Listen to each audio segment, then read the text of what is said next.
Hi, so today I'm going to do something a little bit different because I have Will Francis here with me, and Will is an expert in Japanese woodblock, and we thought it would be really interesting to compare me as a creative artist who designs cuts and prints with Will, who is an expert in carving and printing. But you actually work in a collaboration, don't you? Yeah, so I work more in the traditional sense. So in the sort of ukiyo-e, Edo period type Yeah, so printmaking? the process would be separated into a designer, a carver and a printer. And in this situation I act as both carver and printer, and my collaborative partner, Jed Henry, designs all of the imagery. So this lovely print that we can see here is produced very much with the traditional techniques and traditional pigments? So, yeah, the paper, the pigments, the blocks to a certain degree are relatively unchanged since the Edo period. The techniques in which I carve and print are the same as you would see on Hogside Great Wave or Red Fuji, stuff like that.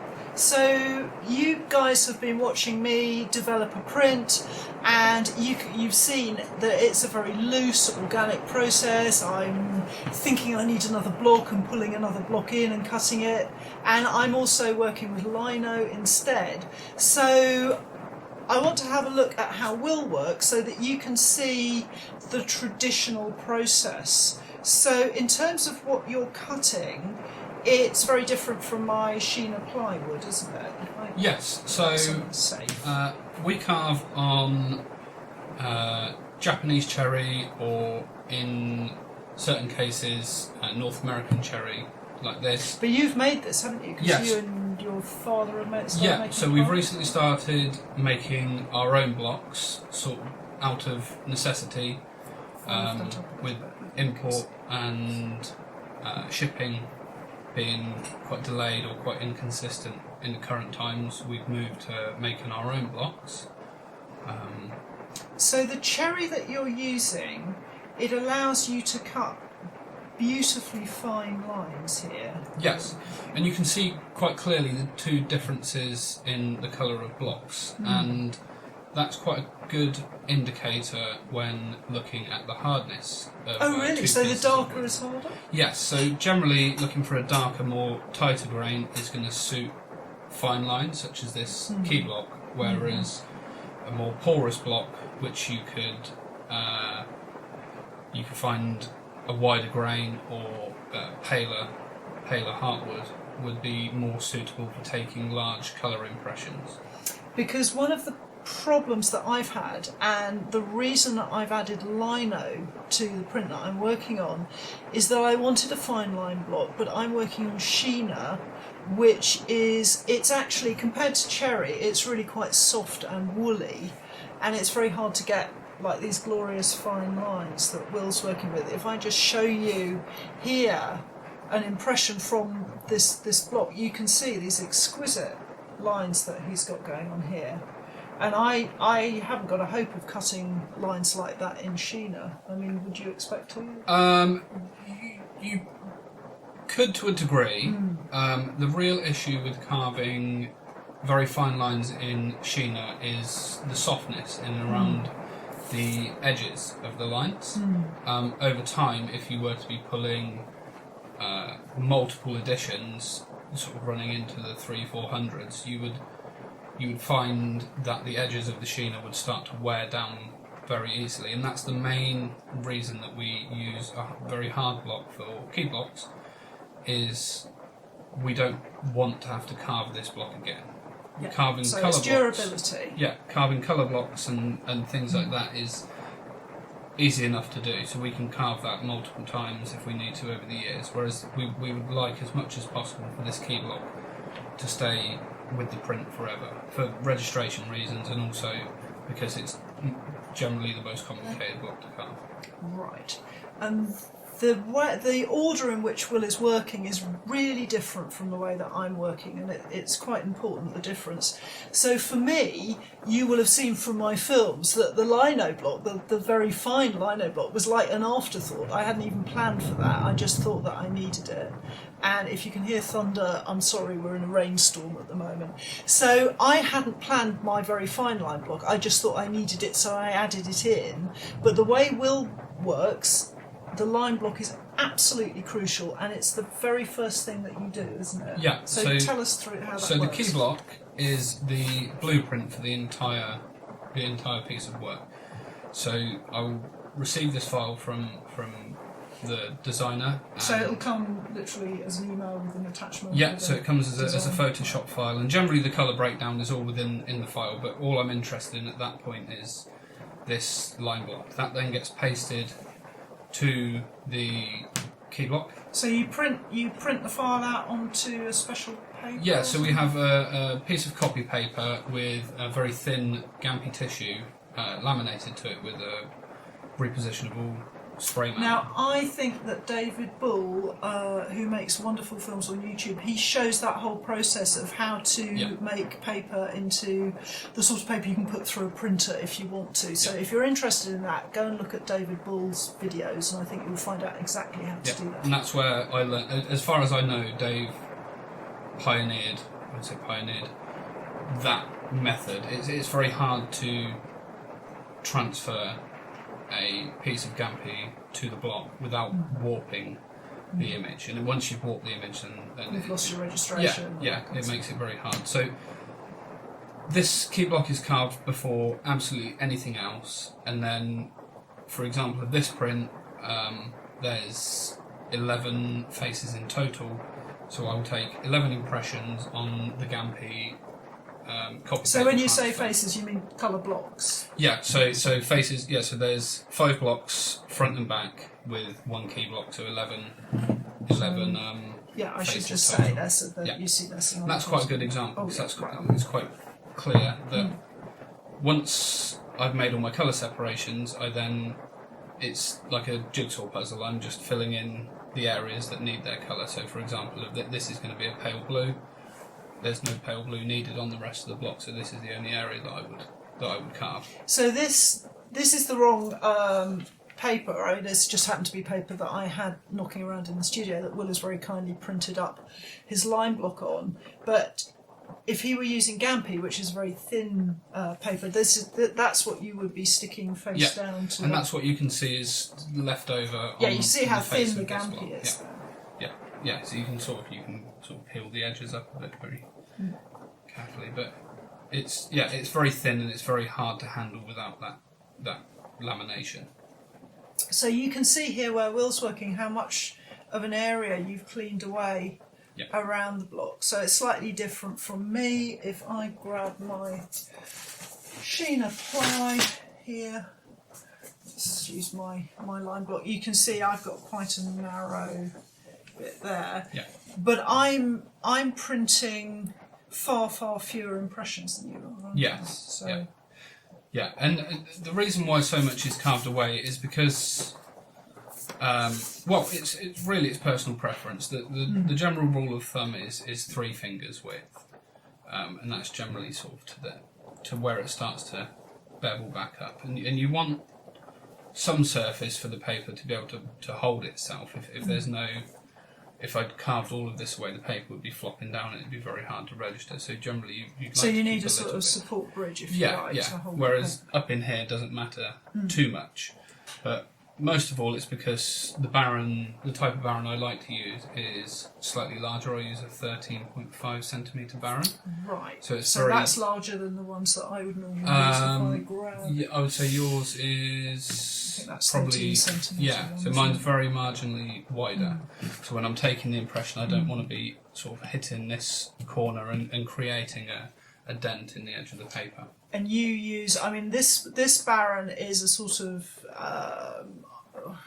it's a professional but not a very special barren, but you use a whole barren, do you? Yeah, for my key blocks, So I do. For my very because if I'm trying to get a very fine impression, having a barren of that quality is very important. My other 3 Barons I own are the same as this. Right. I have another fine, medium, and a hard one.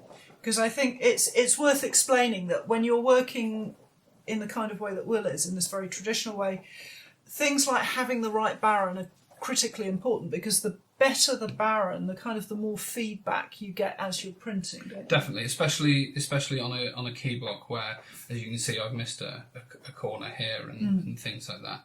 With a thicker Baron, there's a lot less feedback in terms of where you are in relation to the block. Because your Hon Baron that you're using for the line block, that's made up of lots of layers of laminated paper, isn't it? So it's a sort of very sensitive, sort of springy. Well, springy's the wrong word. But these Barons, if you were going to look inside the Atagawa, is a braided cord, probably a synthetic cord, and then you have this, I think, is a very thin wooden layer, and then you have the paper underneath. Yeah. The Hon Baron is this bamboo skin turned into thread, and the braid itself is made from bamboo fibre, and then it's lacquered washi paper, so like the printing paper. It might be shoju or something like that, I'm not quite sure. And there's around 100 layers of that paper lacquered together and then sheathed. But it feels good. I mean, I was lucky enough to try one when I was out in Japan last year, and it feels completely different. It's really sensitive for printing with. If you want to watch one being made, a friend of mine called Andrew Stone, who is on Facebook, has been making himself a Baron from scratch, and he'd be the first to say he's not a Baron making expert, but it does detail the whole process of how it's done, with him experimenting with it. So if you're interested in that, look up Andrew Stone on Facebook, and you will see his efforts with the Baron making. So when you've got your line block cut and you've got your colour separations cut, you then go on to the proofing stage. What input does the artist have in terms of how long does he stay involved? Generally, we'll talk once or twice as I'm carving the block set. If I feel like there's another block needed, for example, on the reverse side of this key block, I carved this morning, which was another impression that I felt we needed to be able to get this depth in here, because you have quite fine areas in the bottom here which can be lost. So it's almost the same colour. These bits that are highlighted with your highlighter they're all going to be printed the same. Yes, they will be the same colour. I felt that we needed another block for this to be able to get the depth, because it's quite a deep browny grey, and with darker colours, generally you want to do a couple of impressions. So this is just this area and I added in these from a previous block just to make sure that we were getting the depth. Right, okay. Yeah. So the other thing that's worth mentioning is that the way Will is working is that he is printing a lot of prints. So any carving that he can do that makes the actual process of printing more straightforward, that's better for you, isn't it? Generally we don't like to go too many blocks, because then it makes the prints quite expensive.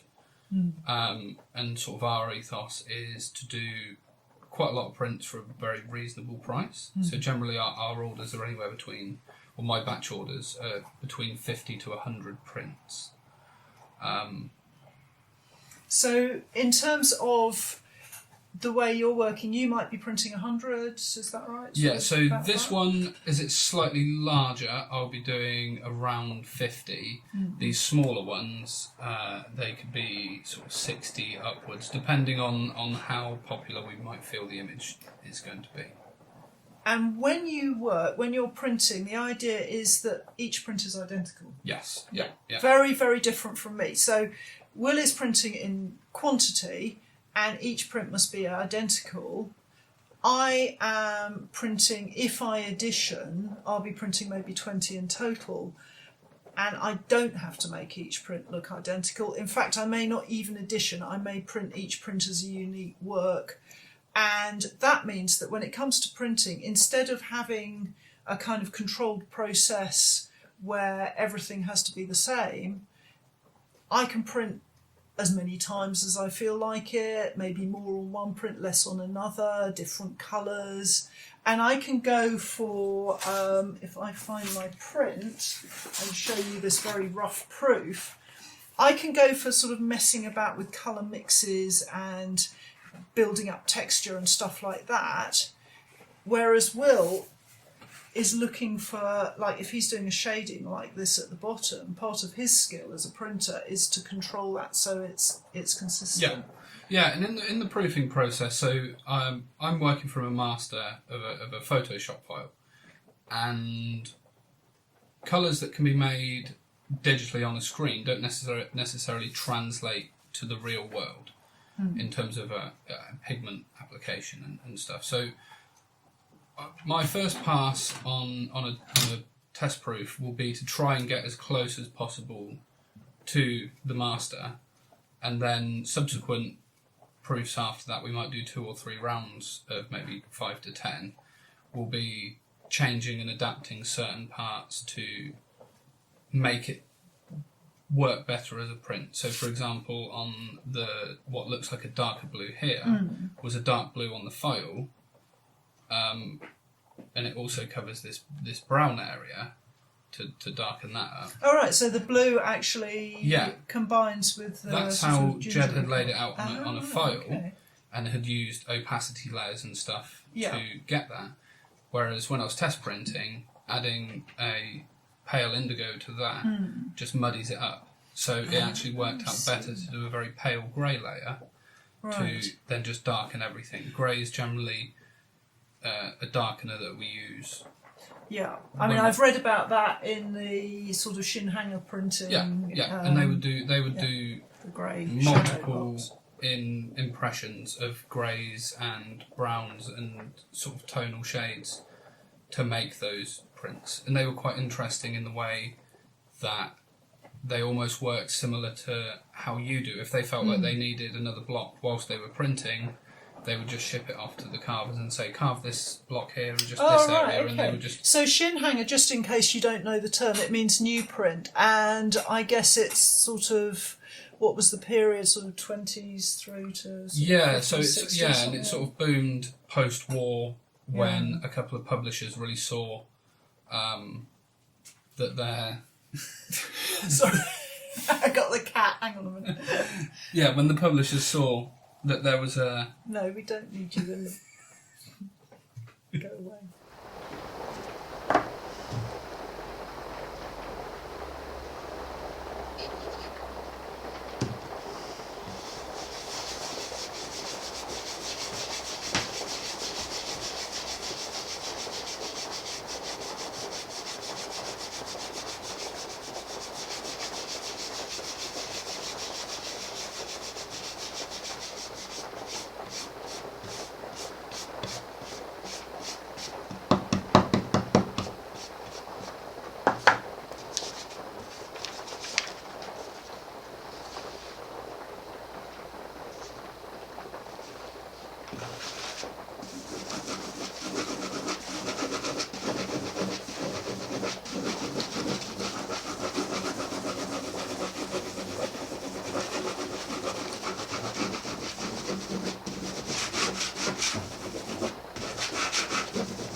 So the shin hanger period for printmaking, that was what, sort of 1920s? Yeah, the boom in it really came post-war when you had the American occupation of Japan.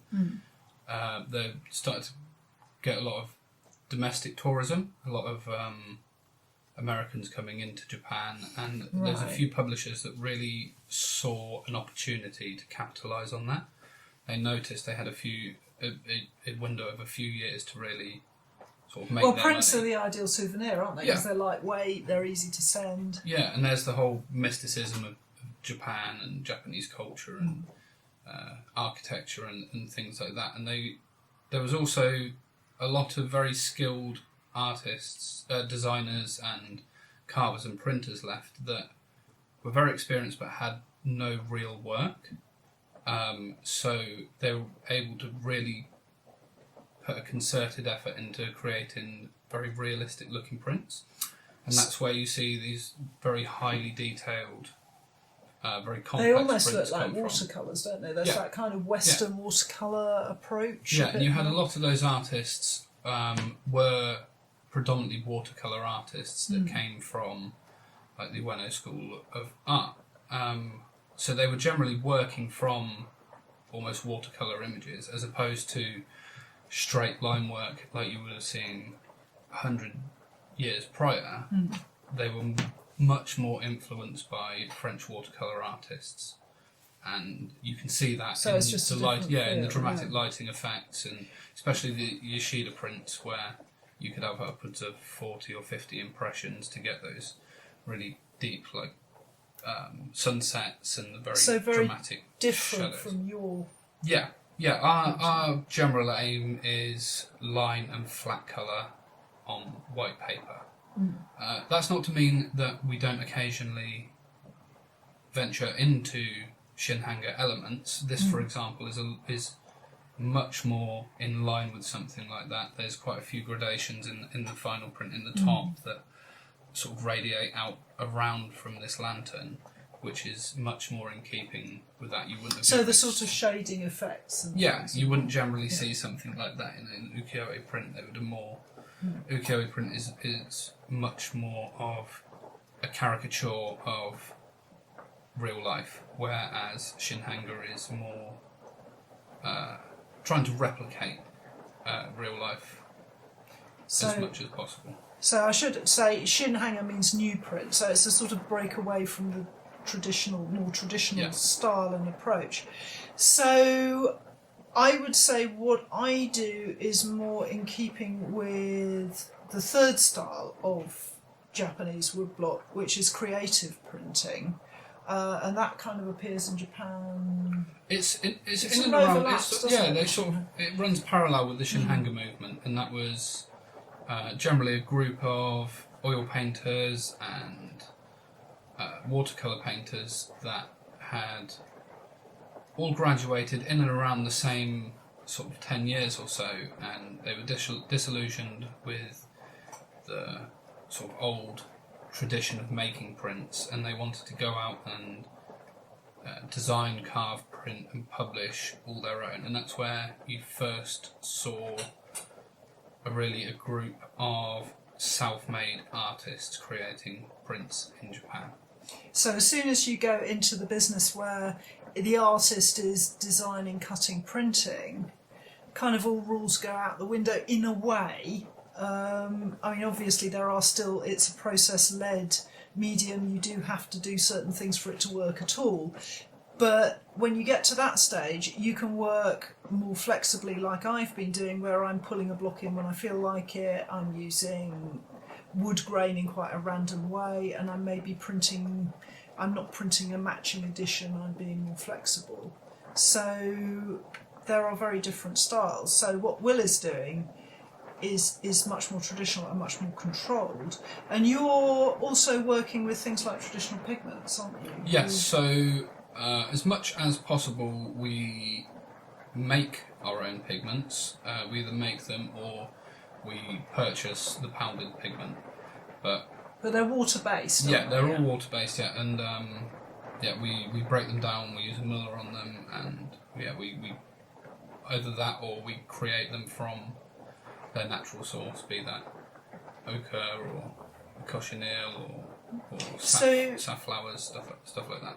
Is that because you find they work better, or is it because you want to stay true to the method? It's a little bit of both. I've tried watercolour on the cherry, and it just wasn't for me. That's not to say that it's an ink. I don't think there's an incorrect way of working, because there are people like Tom Killian that use carved blocks with oil-based ink, and he runs them Yeah, through a very press. different way. And Very interesting artist, worth looking yeah, at.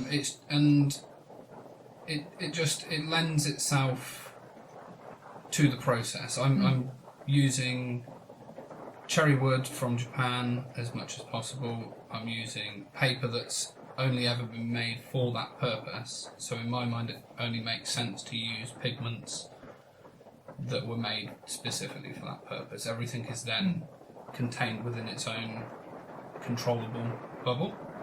Right, so the paper, we should talk a bit about the paper because Will and Jed are very specific about the paper they use.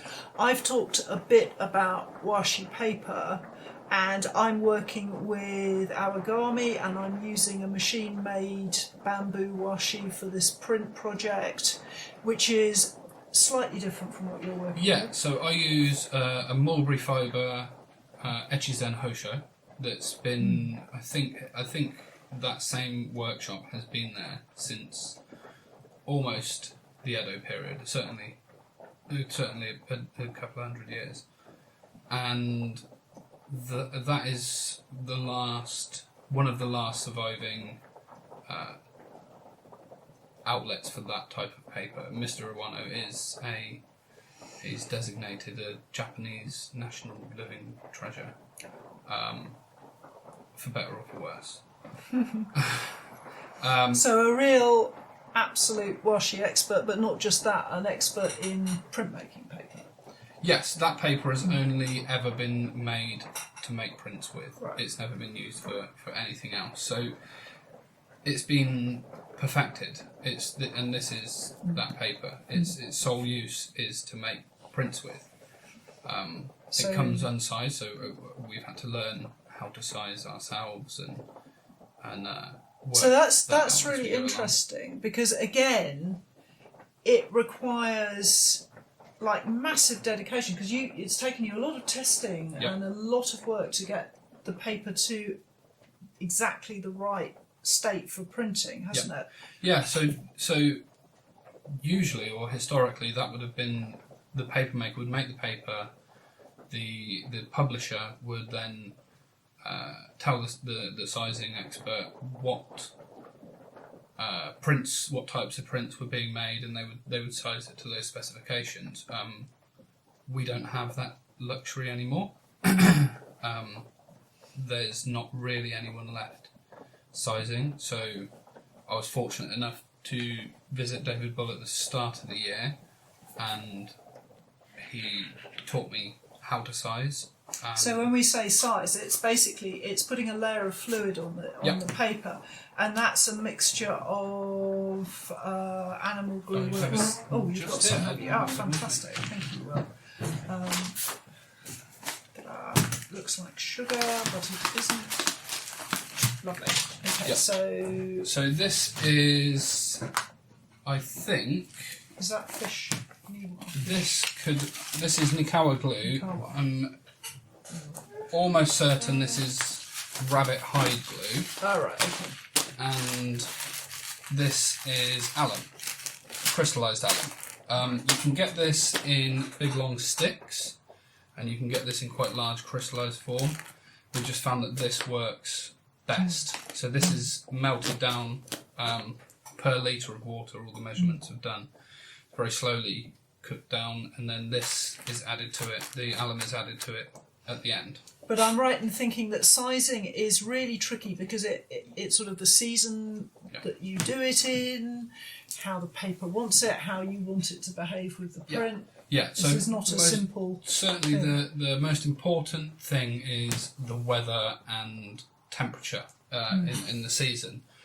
If it's very hot and humid, you're going to be looking to use more alum and Nikawa per litre of water. Right. In the winter, it's going to be less because the paper doesn't need to be. So presumably you'd as run hard. tests. And Yeah. So you do a test batch, and you might adjust your sizing mixture a little bit, but generally there's quite good records of sizing mixtures and stuff, and it's there is actually a lot out there. yeah. Generally, the very coldest temperatures you're going to be using about 45 grams of that of the Nikawa up to maybe about 60 in the very hot months, and then it's always 15% alum of the weight of Nikawa, and that's all per litre of water. So I think actually the main thing that I want people to understand here is the kind of level of expertise that's going on with Will's work, which is, I mean, I have sized paper myself, and with reasonable success, but nowhere near the precision of what Will's doing.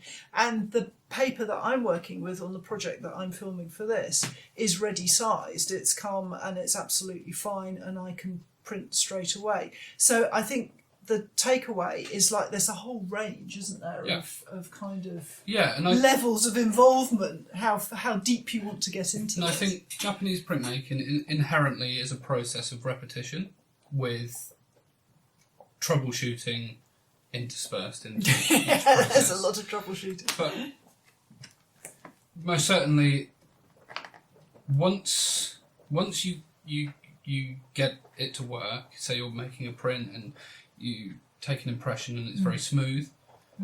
If you're recording and you're diligent with how you're learning, then you can work off that, and you can use that as a springboard to next time you come to a tricky impression. You think, oh, well, that's what I did last time, and that's what I did. But yeah, it's a process of repetition that just.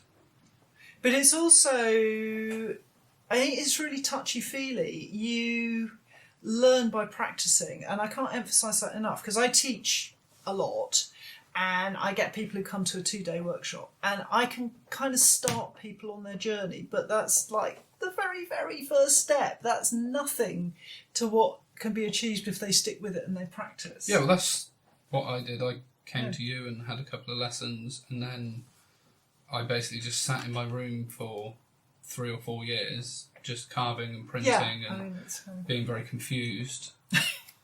And then you see your progression, and then one day I made a print and it just sort of kind of clicked. And then each time you make something, you learn a little bit more, and you learn another technique, and you get a bit more proficient with the tools, and because there's so many variables with this technique. It's like the way you cut the wood, the kind of paper you use, the kind of pigments you use, the way you print. And I mean, what I would say is that what I love about it is I feel like it's, when I do it, it's very loose and free and flexible to the way that I want and the kind of results that I want, but I'm not controlling it in the same way that Will is. So it's sort of different things to different people. Well, for me, the real appeal of it is being able to is not the lack of flexibility, because there is flexibility. It's the calmness, and just sitting there carving away or printing away, and I don't have to stress about whether the image is a good image or the composition's correct or have I used the right colours, or because that's being prescribed for me. My job is to just recreate what has been done. So it's quite a relaxing and calming process to do that. So just to wrap up the conversation, I just wanted to pick up on what you were saying about you like the kind of mindset and the calm of it. Yeah. And I think that, I mean, I've been talking a lot about, I'm pulling blocks in and I'm experimenting everything. But one thing I would say is that even if you're being creative, Japanese woodblock, you need to be organised and calm and just patient with it, wouldn't you say? Definitely. There's no sort of that'll do attitude to making Japanese woodblock prints, because it will show in every print that you make if you try to cut a corner or you try and just do it a bit quick because dinner's ready or something like that. Yes. I mean, it's really honest, and especially if you're using washi papers, which are incredibly sensitive and honest as well. Yeah. Will is absolutely right. you need to take your time and you need to focus, and you just need to sort of practice and get your hand in with it.